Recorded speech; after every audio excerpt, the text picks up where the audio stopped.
আসসালামু আলাইকুম। সবাই কেমন আছেন? আশা করি অনেক ভালো আছেন। আজকে আমাদের গন্তব্য জাপানের অন্যতম সুন্দর জায়গা লেক কাওয়াগুচি। দূর থেকে মাউন্ট ফুজিকে দেখার জন্য আর বন্ধুদের সাথে প্রকৃতির মাঝে একটি সুন্দর দিন কাটানোর জন্য আমরা রওনা হয়েছি লেক কাওয়াগুচির পথে। কিন্তু আজকের এই জার্নিতে লেক কাওয়াগুচি পৌঁছানোর আগে এমন কিছু এক্সপেরিয়েন্স হবে যেটা আমরা নিজেরাও ভাবি নাই। যেহেতু আজ শুক্রবার, তাই পথে আমাদের সবচেয়ে বড় চিন্তা ছিল জুম্মার নামাজটা কোথায় পড়ব। হঠাৎ আমরা জানতে পারলাম লেক কাওয়াগুচির কাছে ফুজিকিউ হাইল্যান্ডের পেয়ার রুমস আছে। বাস আর দেরি না করে জুম্মার নামাজের জন্য আমরা রওনা দিলাম সেখানে। ভ্রমণের মাঝেও নামাজের সময়টা ঠিকভাবে ম্যানেজ করতে পারা আমাদের জন্য খুবই গুরুত্বপূর্ণ। তাই এত সুন্দর একটা জায়গায় ঘুরতে বের হলেও আলহামদুলিল্লাহ জুম্মার নামাজটা জামাতের সাথে আমরা সবাই আদায় করতে পেরেছি। নামাজ শেষ করে বের হওয়ার পথে হঠাৎ চোখে পড়লো জাপানের আরেকটি মজার এবং পরিচিত দৃশ্য। গেটের মুখ দিয়ে পানি বের হতে দেখলে জায়গাটা আরো ইন্টারেস্টিং লাগে, সেটা তো দেখতেই পাচ্ছেন। আমরা আসলে এখানে থামার পরিকল্পনাই করি, কিন্তু বের হওয়ার সময় সামনে যা দেখতে পেলাম সেটা দেখে আর নিজেকে আটকে রাখতে পারলাম না। এটা হচ্ছে ফুজিকিউ হাইল্যান্ড, জাপানের অন্যতম বিখ্যাত অ্যামিউজমেন্ট পার্ক। আর এখানে এমন কিছু রোলার কোস্টার আছে যেগুলো দেখলেই বুকের ভিতর থেকে সাহস একটু কমে যায়। তারপরে চোখের সামনে আসলো এই পোস্টার। গল্পের শুরুটা এখান থেকেই। আমরা বের হয়ে যাচ্ছিলাম, এই পোস্টারটা দেখে আমাদের মনে হলো আমাদের কি উচিত না রোলার কোস্টারে ওঠা। তারপরে আর কি, টকবকে রক্ত, 6টি যুবক, আমরা বুকে অনেক সাহস নিয়ে রওনা হলাম রোলার কোস্টারে ওঠা। আসলে এই অবস্থাতেও আমাদের আসলে কোনো পরিকল্পনাই ছিল না আমাদের সাথে কি হতে চলেছে বা আমরা কি টাইপের রোলার কোস্টার উঠতে চলেছি। আমরা পোস্টারে দেখলাম যে সেখানে লেখা আছে রোলার কোস্টার থেকে মাউন্ট ফুজির অনেক সুন্দর একটা ভিউ পাওয়া যায়। সেই চিন্তা নিয়ে এগোতে থাকি। হঠাৎ পথিমধ্যে এই মায়াবতীর অপরূপ সৌন্দর্য দেখে আমি থমকে দাঁড়াই। আমার দুষ্টু মন নিয়ে আমি আরো কাছে এগিয়ে যাই এই মায়াবতীর কাজল কালো চোখ দুটো পরিদর্শন করতে। তারপরে মায়াবতীকে কিভাবে পটানো যায় তার কিছু টিপস নিয়ে আমরা সামনের দিকে অগ্রসর হই।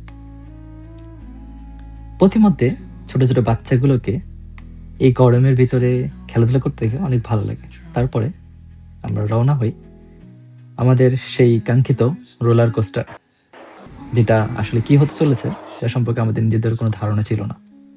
আসল খেলাটা শুরু হয় এখান থেকে। রোলার কোস্টারটা এত দ্রুত আমাদের পাশ দিয়ে উল্টো করে চলে যায়, আমরা সবাই অনেক ভয় পেয়ে যাই। কিছুক্ষণের জন্য আমরা সবাই থমকে দাঁড়াই।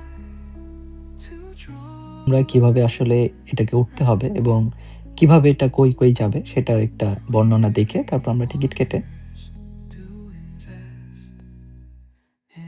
বিসমিল্লাহ বলে আমরা উঠে পড়লাম। নো আইডিয়া কি হয়েছে। মারুফ বলো তোমার ফিলিংস বলো। মারুফ আমার ভয় লাগছে। আমার কোনো ফিলিংস নেই। মাসুদ কাকা তোমার ফিলিংস বলো। আমার দুটো মাইক ছিল। মারুফ যা ক্ষমা চাইলো এখনই, জীবনে যা ভুল করছস ক্ষমা চাইলো। এ সময় সবাই অনেক ভয় পাচ্ছিল আর আমাদের সাথে কি হতে চলেছে সেটার একটা বর্ণনা ডিসপ্লেতে শো হচ্ছিল এবং আমরা সেটা দেখতে দেখতে সবাই সবার সাথে অনেক মজা নিচ্ছিলাম।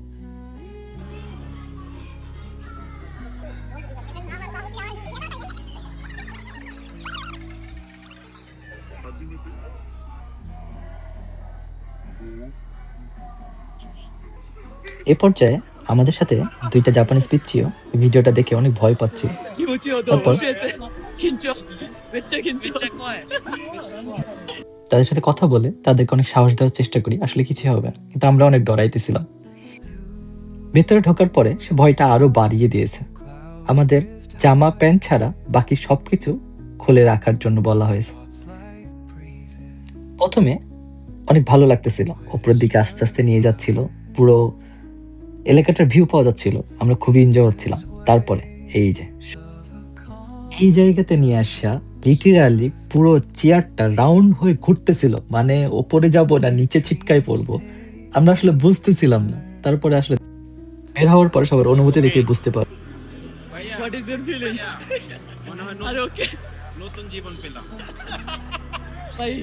প্রথম 2-3 মিনিট ভিউ দেখছি, এরপর জাস্ট আল্লাহ বিল্লাহ। আশা করি বুঝে ফেলেছে আমাদের সাথে কি হয়েছে, কি পরিমাণ ভয় পাইছে সব। কেউ বলতেছে যাদের হার্ট দুর্বল তাদের জন্য এটা না, কে বলতেছে আমি আর জীবনে উঠবো না? অনুভূতি বলেন আপনার নিজ থেকে আমাদের দেখে আপনার অনুভূতি কি? ভাই এখানে এখানে আমরা সবাই একটা ছবি তুলবো। এবার তোমার অনুভূতি কি বলো? ভাই আমার অনুভূতি আমি এটা বলার মতো না। আমি মনে নতুন জীবন পাইলাম। মাসুদ এদিকে আসো, তোমার অনুভূতি বলো।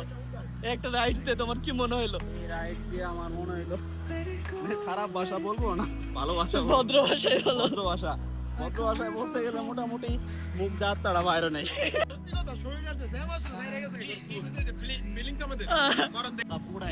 সত্যি বলতে লেক কাওয়াগুচি যাওয়া আর এই একটা রাইড আমাদের পুরো জার্নিটাকে আরো মেমোরেবল করে দিল। এরপর আমরা আসলে আমাদের আসল ডেস্টিনেশন লেক কাওয়াগুচির উদ্দেশ্যে রওনা হই। এটা মাউন্ট ফুজির আশেপাশে বিখ্যাত ফুজি 5 লেকসের একটি। বিশেষ করে পরিষ্কার আবহাওয়ায় লেক কাওয়াগুচির পানিতে মাউন্ট ফুজির রিফ্লেকশন দেখা যায়। আর সেই ভিউয়ের জন্য এই জায়গাটি অনেক জনপ্রিয়।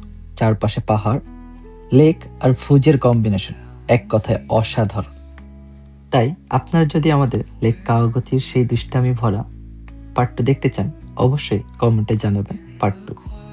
যদি অনেক বেশি পার্ট 2 কমেন্ট পড়ে তাহলে খুব দ্রুতই আমি সেটা নিয়েও একটি চমৎকার ভিডিও বানিয়ে আপনাদের সামনে হাজির হব। আর যদি সবাই পার্ট 2 না লিখেন, পছন্দ না হয়, লিখতে পারেন নো নিড। আর যদি নো নিড অনেক বেশি পড়ে তাহলে ভেবে দেখবো সে ভিডিওটা আর কখনো আপলোড করবো কিনা। ধন্যবাদ, সবাই ভালো থাকবেন, আমার জন্য দোয়া করবেন। আসসালামু আলাইকুম।